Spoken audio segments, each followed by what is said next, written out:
thanks for having us. Thanks, I'm here. Hello. I've already started with the chaos. Wonderful stuff. Yeah, I've just come to talk about basically being working class in the arts. I think because I read an article lately that says that there's the number of working class people in the arts is at an all-time low, which is not only kind of I suppose it leaves the sort of artistic sphere less rich, but also from not just the artist side, but the side of the audience, there's sort of swathes of people who aren't going to see themselves represented routinely. And you don't need me to tell you why you need working class people in the arts, obviously. And I have this self-awareness now that it's not even it's not the most burning issue of our age. And I'm watching the people on this stage and I'm thinking, oh God, I was watching from the side and I thought, should I plan a semi-apology about the subject matter? But then I thought, that's so cliche to come on stage as a working class performer and then immediately apologize for being here. So I'm not going to do that. But yeah, and also I feel a lot sometimes when you say you're working class, you have a moment when you have to kind of legitimize your working classness a little bit. And almost a kind of expectation to sort of prove how difficult your life's been, which I'm going to spare you the bit where I sort of wander off the page of a Catherine Cookson novel of a Tyneside back lane with my Kappa tracksuit on. If you haven't read Catherine Cookson, it's all about sort of tracksuits and Makina and stuff like that. So you've seen that. But anyway, but yes, I grew up on a council estate and had sort of challenges growing up and challenges beyond. If you want to know more about those challenges, you should come and see me hour-long show at the Tyne Theatre on the 14th of March. And you can't even be angry about me hustling there because I'm poor, so I'm allowed to do that. But yeah, so I grew up on a council estate, and I'm also half Turkish, just to add to the excitement. And I thought, I didn't tell Herb about this, but I'm actually going to just perform the rest of this talk through the medium of belly dance. And I'm obviously not going to do that, but it would be great if I did. And so I live in Liverpool now. I grew up in Tyneside, but I live in Liverpool with my girlfriend. Isn't that scandalous? And again, I'm just sort of, well, in light of that, I should perform the rest of this through the medium of keep you uppies, but I'm not going to do that. I'm mentioning primarily the Turkish and the gay thing because I do want to point out that a northern working class person is not just one thing, obviously. And obviously there's sort of, in the sort of working class strata, other layers of, intersectionality, perspectives that I won't have encountered from mine. But I think the main thing that I need to kind of point out is that most of my life, I've had absolutely nout. And I think, and things we've seen today have touched on this, but there's things that can kind of become, if you're from a socioeconomic background, like the ones you find in Tyneside, there's so many obstacles to getting into an artistic sort of world. And it's not just the kind of financial stuff, it's also resources, social connections, attitudes. I've built my career in stand-up comedy and comedy generally, so I've done lots of cool things, and I'm stopping myself from showing off there, which in itself is a working class issue. I don't want to but I've done some cool things. I've been on the Palladium and everything, not in front of the Queen, she's dead, but I've done loads of stuff, but that there sort of there was a block in my mouth there to giving you my CV type of thing, and I think that is the way your working class kind of attitude. You don't want to show off. There's something that kind of stops you from doing so, and so obvious obstacles, I suppose, when you come from a working class background, you try and get into your creative field. Financially, you're not going to have that expendable income just to spend on materials, on travel. You might be in a kind of 9-to-5 situation where you have to sort of run your house, do the 9-to-5 job, and then cultivate your art. And often, more likely you're going to be in a job where you haven't got the same levels of autonomy, so you're not going to find that flexibility to sort of get away early for a gig, in my case, and stuff like that. And attitude-wise as well, I think if you're working class, you do get the sense from when you grow up, from when you're tiny, that the arts aren't for you. By the way, I know a lot of people have a hard time calling stand-up comedy an art form, but it is.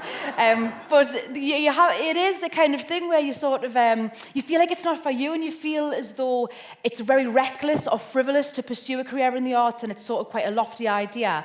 And I'm not going to whinge about being poor, because obviously there's, we live in a class system, I guess, with profound injustice. I can't do anything about that in 10 minutes and 20 seconds that I've got left. So I kind of, and also there's an argument I must point out. I know I'm so lucky to do this for a job, and I think there's an argument that when you start working in the arts, you sort of aren't working class anymore, I guess. But this is the kind of things that I've encountered when I got into a sort of a creative sphere. So the first thing that I wish I had have just like kept, I haven't got slides. It's just my name. I felt sad about that there. I thought I'd share it. So the first thing that I encountered is I wish I had, if anyone's in a similar situation, like I wish I had had a heads up about this, is to have a kind of healthy gratitude for being in comedy instead of like a terrible sort of desperate unworthiness, which is how I've like felt a lot of the time. And I think a lot of people kind of call that imposter syndrome and stuff. And I read an excellent article actually by Natalie Ola, and it was brilliant. And it was in The Guardian. It was all about, if you read it, it's very interesting. It's sort of like saying that you shouldn't really refer to imposter syndrome as like this kind of semi-psychological thing that you're stricken with. It's just a very normal reaction to an environment that's completely rigged against you, which I thought was a great way of looking at it. But either way, I have a very keen eye now when I'm in the world that I'm in to not be there with a sense that I don't belong or unworthiness and stuff like that. But it's very easy to have that sense when you get into a creative field. There is a lot of features that if you work in class will make you feel like you're kind of there by fluke, that you sort of don't belong there, you're going to get found out, you're not proper. And I've noticed, I've kind of noticed myself, like, you're there with a high sense of jeopardy at work all the time, and I've noticed like the difference in the, like you'll have like less of a happy-go-lucky attitude than perhaps your privately educated counterparts. But I was also thinking in terms of that, you might be there and you've kind of beaten the odds to be there, but if they're privately educated, they should have been like professors and barristers, so they're just screwing up on the, which I only realised the other day. But I love posh people. I'm godmother to, I mean, it's very easy to pick on posh people. We're in the middle of Durham, but I'm not going to do that. Like, and I'm godmother to some posh children. So this is not the, and I would, if anything happened to their parents, God forbid, I would honour their culture, look after them and take them on many trips to Fortnum and Mason. I would do everything that I could.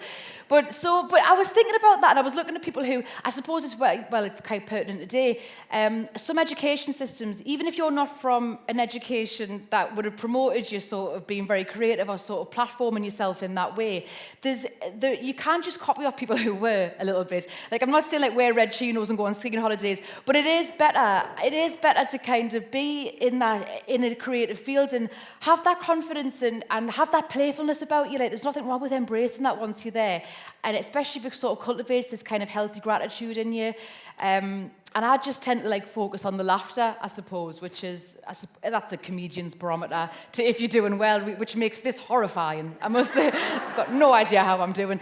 But anyway, and I suppose when you work in class, you get into creative industries, you're going to be... most people in those industries are not going to be working class. So they're not going to, your experiences, your work, your material in my case, it's not going to resonate with them, the people who are in the powerful positions. Naturally, they're not going to relate to your experiences, so naturally the work won't resonate with them as much. And if you go into performance, if any of you in here are working class and going into performance, just be aware that you might get write-ups that don't even refer to your work at all, just to your accent and your mannerisms, like you're a bizarre creature that's popped out of a drain for 5 minutes. Sometimes it's unbelievable. And I noticed as well a big challenge, I think, for people who... It's hard enough to get working class people into the creative world, but once you're there, oftentimes the people who are sort of creating opportunities for you, they're not going to be working class, right? And also your lifestyle may not be working class anymore. So what happens is the work, like once you're sort of over the line and in that world and you've got the sort of dream job, you then start creating work to fit your new situation. So you notice that that's often a way that even when working class voices are there, they're getting muted and sort of diluted further, I guess, is what I've noticed. But a big way that, what I didn't realise, I suppose, I didn't account for when I got into comedy. This is more stand-up comedy specific, but it's more like protecting me nicheness, I guess. I've sort of like realised lately that I'm writing jokes sometimes that I wouldn't find funny. And I was thinking, what is that? And I think a lot of it is, if you work in class and you get into comedy, often in comedy when you progress and you do progression spots. So you'll do spots that are like called open spots, they're for free or like very little money. And it's so the promoters and the clubs can see you and decide if they want you. Obviously, if you've got like lots of financial burdens, you go into those situations and feel like you've got no margin of error whatsoever. So you're not going to be as creatively free, I guess, as someone who has no financial pressure. They can play around a bit more. They're not sort of trying to do everything like desperately perfect to stay afloat. And so if you're coming into that situation and you've just finished like an 8-hour shift and you've drove all the way from Newcastle to, Wales somewhere or Bristol, and it's a long, long journey, you haven't even got the money for the petrol, and you get to that place, you're going to do everything as perfectly as you can, only using material you absolutely know is going to work.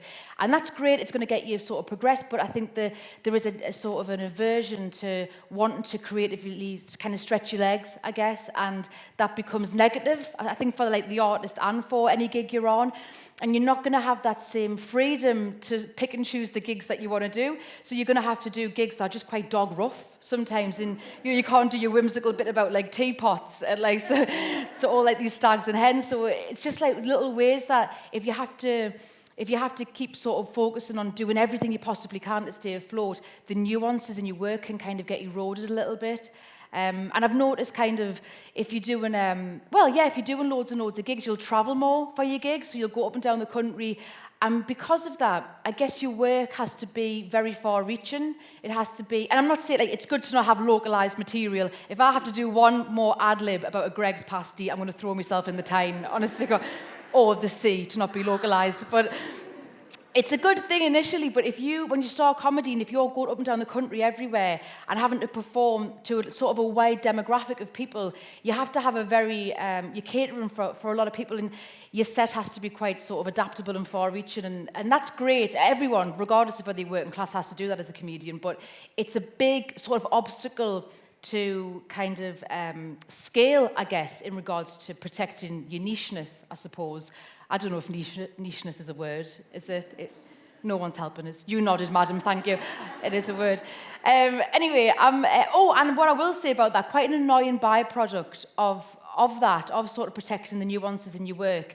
It can be that you'll get, so say you've like beaten the odds, you're working class and you've got like into your creative field, you've managed it, you've done it, and if it's comedy, you've went up and down the country non-stop, you've cried in Hartshead service stations at 2 a.m, you've done the whole thing, you've been dirt poor, and you've sort of worked and created this set that's really far-reaching, really adaptable, it works in any room. The next kind of set, so you've gone pro, you're paying the bills, the next thing would be to kind of go and do like hour shows and at arts festivals or comedy festivals, like the very financially accessible Edinburgh Fringe, for example.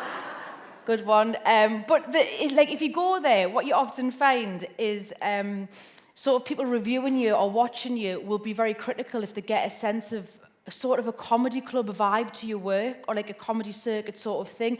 You can be sort of criticised for not being sort of nuanced enough or arty enough. And I understand in those situations they're coming from a more theatrical angle, I guess. But I think what sometimes comedy reviewers don't understand is if they get a sense that sort of circuit feeling material is bleeding into your work, to our shows, that's often a symptom of the fact that comedy is your job. It's not kind of just a hobby that your parents can subsidise if it all goes wrong. And it just feels very snobby, I think, at times. You can look at it and it's almost, you get the feeling like not that the circuit's bad, but that you're cheating almost. You're kind of getting good at comedy behind art's back, is the sense you get sometimes from reviews. And it's not just like the industry either, it's just sort of a societal, I guess. It's amongst your peers as well. Like I've always got this memory of like this comic like really talking down to us and kind of judging us for doing, he was sort of implying I cared too much about doing the circuit and stuff like that. While he had found like creative freedom doing multimedia experimental comedy. But the thing is, he's from a very wealthy background, so obviously he's allowed to be rich, but it was more the sense of like his assumption was that I wasn't doing work that was artistically valid enough to him, which is a different story, because I wasn't intelligent enough to work out what he had worked out to pursue the exact artistic niche that I wanted to. I think that's a real thing that I've found a lot sometimes in the creative world is people just assume that you're quite stupid and you can't work out the best way to do something. Not that you're very financially impeded and you have to like be spinning like a lot of plates, as opposed to someone who isn't. But God, this has ended on a depressing note. I feel like I don't want to put anyone off. Like it's a good thing. Like it's good to kind of be aware of these things. Don't shrink from them if you are in a similar situation or you might be in your life. I think it's good to. I wish I had have anticipated. You know, you can do all the work. You can make the sacrifices. You can. Get over the line and be your own boss in your own creative job, and it's still you still have to face preconceptions. You've still got to face obstacles, and it would have just helped me a lot. But I think to take from it though is coming into the creative world from a certain backgrounds, it will give you and continue to give you like a real resilience and a real grit. And the thing for me is once you combine that sort of resilience and grit with your creativity. That if you can work them two in tandem, then it's dynamite. But it's just getting to that kind of point where you can do that. And if I feel like I don't kind of belong, I always just kind of, like I say, focus on the laughter, focus on, I don't know, it sounds a bit cringy, but like, it's that you get like, if you sort of convey something maybe about like the human condition and you can see like a spark in someone's eye because they've seen themselves reflected back and they've delighted in it. And that's when I think like, yeah, I don't care like what anyone says or like what my brain might say, like I do belong doing the job that I do. I don't know if that's helpful for anyone really. I